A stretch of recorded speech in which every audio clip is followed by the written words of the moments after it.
Front Page Dramas present The Covered Wagon Case.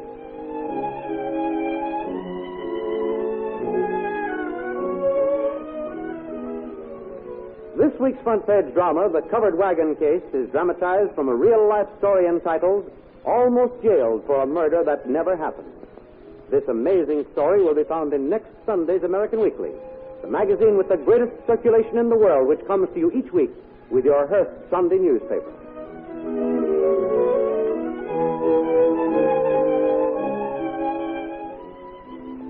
The police of Hungary pride themselves on their ability to recognize murder when it has been committed, and to round up the killers even when the trail is cold and clues are scarce.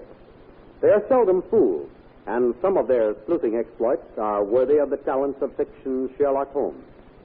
But they guessed wrong in the recent Legless Man murder, which was played up on the front pages of the Hungarian newspapers for weeks.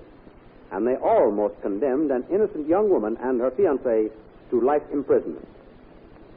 The strange case began near the little town of Szesztyfölvár, when two mounted gendarmes saw a covered wagon drawn by horses at a full gallop come rolling toward them. The driver ignored the officer's command to stop, and so they gave chase and finally caught up with the speeding wagon and stopped it. Now then, you two, get down off that seat. What do you mean by ignoring our command to stop? We didn't hear you. The wagons and horses made so much noise, and we were in a hurry. Anyone could see that by the way you were driving. Sergeant is murdered. Huh? There's a corpse in the back of this wagon. A body without any legs. So that's why you tried to run away from us, eh? You've been trying to get... No. That's why we were in a hurry. We were rushing our friend, Mr. Lako, to a hospital, weren't we, Emma? Yes, he was very ill. Now it's too late. Mr. Lako, he was our best friend. So you were driving your best friend to the hospital. Sergeant, I got it. This little tin box was in a place under the bed. And look, a marriage certificate dated yesterday. Let me see that. Is your name Peroska Matias? Yes. And the old man in the back you said was your best friend. His name you said was Leke, Paul Leko? Yes. And you two were married yesterday. And that's not all, Sergeant. Beside the marriage certificate is this will. The old man left everything to this girl. Well. Now I understand. You, what's your name? My name is Imre Barna. I drive the wagon. Search him off to Novotny. Oh, please, officer, there's nothing wrong. You don't. Never mind what I think. Look, Sergeant, a fully loaded revolver. That's enough. Now you two climb back up on that driver's seat and drive slowly into the village. And remember, one false move and we'll shoot. You're both under arrest.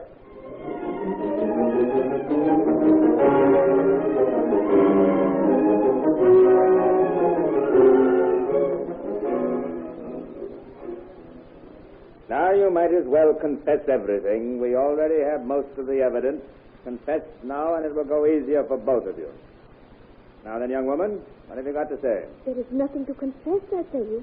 We did not murder poor Mr. Lako. We both loved him. He was our best friend. Yes, you've told me that already. You readily admit that you and your fellow conspirator, Imre Barna, were in love with each other and planned to get married. Yet only yesterday you married old Paul Lako, who was old enough to be your grandfather. You knew he was wealthy, that he made his will in your favor. So, you married him to get his money. Yes, but we didn't murder him. Do you expect me to believe that? But it's the truth, I swear it. It was at Mr. Lako's own suggestion that I marry him. He wanted Imre and I to have his money, get married, and be happy. And I suppose it was his idea that you murder him right after the marriage and run off and hide his body. No. Why, the whole thing is preposterous. Well, if that's all you've got to say, we'll have to lock you up and wait for the coroner's report. Then we'll enter the formal charge of murder.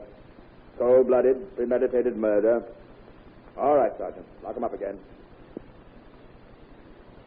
The coroner made a thorough examination, Captain. Found no bullet wounds, no marks of violence whatever, and without a regular autopsy, he thinks the old man died of natural causes. Complication of some previous disease, perhaps. He thinks natural causes, perhaps. Well, I don't want any guesswork. I don't care what he thinks. I want to know. They probably poisoned the old fellow. Tell the coroner to begin a regular autopsy immediately. Yes, sir. And you, Sergeant, take your squad and go around to these villages. Check up on all their stories. Take our fastest car and hurry. Yes, sir, at once. And, Sergeant, have those two people sent up to me again for questioning. Maybe I can worm a confession out of them this time. Very good, Captain Michaelis.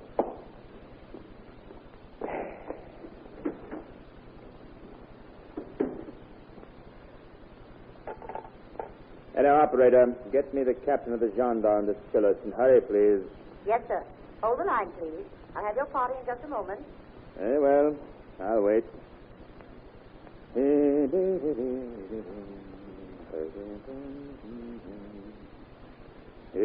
Captain Michael? Yes? We are ready with the captain of the gendarmes to kill us. Go ahead, please. Hello? Hello? This is Captain Michaelis of Cheska calling. Yes, Captain Michaelis. This is Captain Prochek. What can I do for you? Give me a full report on 3 people that were natives of your district. One Paul Leko, age 70, who has been murdered, and the 2 suspects, Proskamachus and Imre Barna, both age 24. Very good, Captain Michaelis. I'm fairly familiar with them, but I will study their records carefully and bring them all up to date and call you back. Thank you very much, Captain Prochek. Goodbye. Come in. Very good, Jan. Come on, bring in the prisoners. I can see that we're not disturbed. Come here. Come here, you 2. Sit down here. On either side of the desk. That's it. Now then, I hope you 2 have reconsidered your previous decisions and are ready to make a full confession. I'm sorry, Captain, but there is nothing to confess. We've told you everything. Oh, you still want to be stubborn, eh? Just like a woman. Well, how about you, young man? Do you want to add anything to what you've previously told me? No, sir. We've told you everything. We are absolutely innocent of any wrongdoing. I see. Well, suppose you begin at the beginning and tell me your story all over again. Well, it's just as we have told you. When Mr. Lako came back from America, he was rich, but very ill. He had trouble with his legs. Yes, tuberculosis of the bones, the doctor said. Yeah, that's right. So, in the hope of finding a doctor who could cure him, he decided to travel to the different cities. That is why he bought the big covered wagon and had it all fitted out for comfortable travel. Yes, and he hired me to drive and to take care of the horse. My father and mother had both died and our farm was sold for debt, so I was looking for work. So Mr. Lako hired me as nurse and cook for him. I see, and you started out to find the cure for this Mr. Lako. That's right. But we tried doctor after doctor, and Mr. Lako got worse. We went to Budapest, and the doctors there operated. They had to cut Mr. Lako's legs off. After he was well enough to travel, we gave up looking for doctors and began to visit all the religious shrines, but all the time Mr. Lako got worse. I see. Now, how about you and Emre? Well, we traveled so much together, and we became very good friends. And then, well, we just fell in love and planned someday to get married. Mr. Lako knew all about it. He was generous, kind, and understanding. Then one night last week, he called Inga and I into the wagon. Come closer, dear little son. I'm very, very weak. I'm afraid I can't live very much longer. That's why I must talk to you both tonight. Yes, Mr. Lako, but please, try not to talk too much on me. Paraska, you've been more than a daughter to me these last 3 years. Kind, devoted, and unselfish. And Imre, you've been more than a son.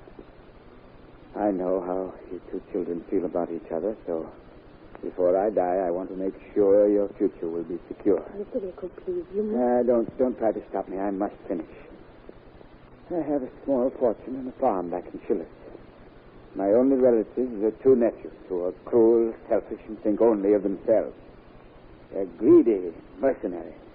They'll stop at nothing to break my will. Now, there is one sure way to stop them. You must be my legal and sole heir. Only marriage can make you that. Mr. Lako, would that be right? Yes, it will be. Tomorrow, marry me, and immediately after the ceremony, you rush me to the hospital at Cheska. Leave me there. It will only be a matter of days until I am dead, and you're free to marry Imre here. You will inherit the farm and my fortune, and can settle down to a secure, happy future. It's my way of rewarding your loyalty and devotion. Promise me now you will follow my instructions. Oh, I don't know what to say, Mr. Lako. I only want you to get well. Yeah, that is impossible. And I'm quite liable to die suddenly. If I should, the fortune would go to my worthless nephews, and you'll get nothing. Imre, you understand. Make Peroska understand this plan of mine is all for the best. I'm so tired now, I must try to sleep. You children talk it over and let me know your answer. Your mother and I discussed the plan thoroughly, and we decided to go through with Mr. Lakel's plan. Yes. We told him the next morning, and he insisted we do it without delay. So I drove them to the house of the district judge, and they were married. And after the ceremony, Mr. Lakel took a bad spell, and we rushed him to the hospital. But on the way, he... Just a minute. Hello? Captain Michael? Yes? Captain Southgate calling you from Schiller's. Put him on. I'm ready. Ready with Captain Michael? Go ahead, Captain Southgate. Captain Michael, Yes? I've got all the details on the three persons concerned in that murder case. The murdered man, Lako, has two nephews. Yes? They're here now, waiting outside my office. But they seem more interested in the old man's estate than in his murder. Oh? But here now are all the details. It seems that Lako... All the reports I've received seem to fit together and bear out the truth of your story. First, the call from your home village of Schiller's, huh? The old man was right about his nephews. Sergeant's report covers all the details of their journey, the hospitals, doctors, marriage, everything. So I'm forced to free on one condition. Yes, Captain? That tomorrow, after the funeral, you let the padre marry you. Somehow I think old Mr. Lako would want it to be that way. The last act of fulfilling his one desire for your future happiness.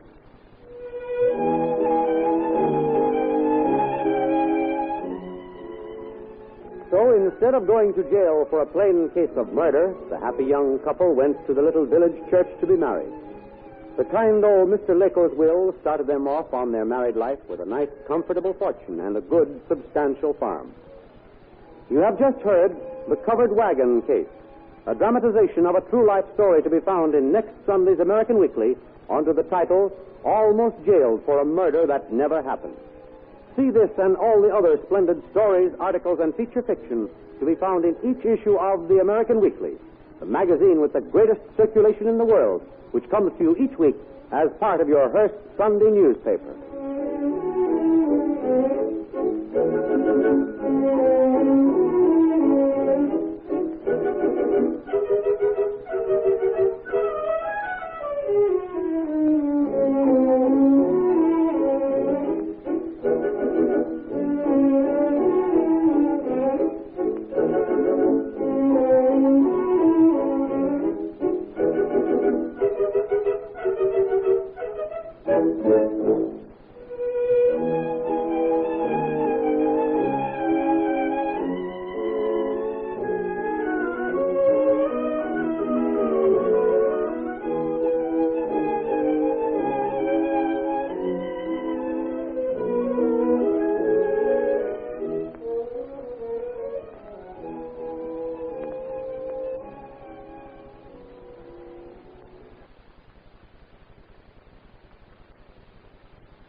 Front Page Dramas present Help Wanted.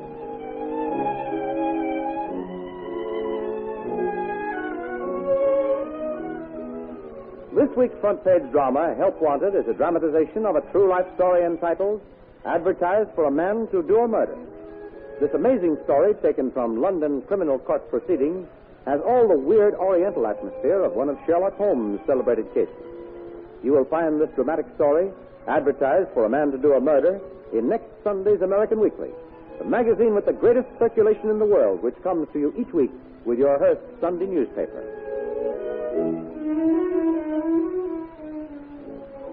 Caleb Green was one of the thousands of Londoners riding home on the Underground, the English equivalent of our subway, reading his evening paper. But it was far from his thoughts that a casual glance through the Help Wanted column would involve him in a weird Oriental murder plot. But he read an advertisement that interested him, and when he reached home,